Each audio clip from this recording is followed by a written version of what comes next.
નમસ્કાર. નવપ્રવાહ ગુજરાત ન્યૂઝમાં આપનું સ્વાગત છે.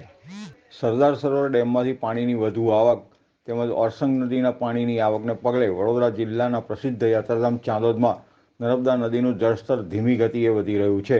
જોકે હજુ મલ્હારાઓ ઘાટના 17 પગથિયા પૂરના પાણીની બહાર હોય ભયજનક સપાટીથી જ દૂર છે. સાર્વત્રિક વરસાદ તેમજ સરદાર સરોવર ડેમના ઉપરવાસમાં ભારે વરસાદ હોય સરદાર સરોવર ડેમમાંથી બીજા તબક્કામાં 4,18,000 ક્યુસેક પાણી નર્મદા નદીમાં છોડાતા નદીનું સ્વરૂપ ભયજનક બન્યું છે. નર્મદા નદી બે કાંઠે ભરપૂર વહી રહી છે. પ્રસિદ્ધ યાત્રાધામ ચાંદોદ પાસે નર્મદા નદીમાં ઓરસંગના પાણીનું પૂર પણ ભળતા ઐતિહાસિક મલ્હારાઓ ઘાટના 91 પગથિયા પૂરના પાણીમાં ગરકાવ થયા છે. જોકે હજુ 17 પગથિયા બહાર હોય ભયજનક સ્થિતિ સર્જાઈ નથી, પરંતુ પ્રશાસન દ્વારા તંત્ર દ્વારા નદી કાંઠાના કરનાળી, ચાંદોદ સહિત નંદેરિયા ગામોને સતર્ક રહેવા જણાવાયું છે. જ્યારે ચાંદોદ પોલીસ દ્વારા નદી કિનારે પોલીસ બંદોબસ્ત ગોઠવી દેવાયો છે.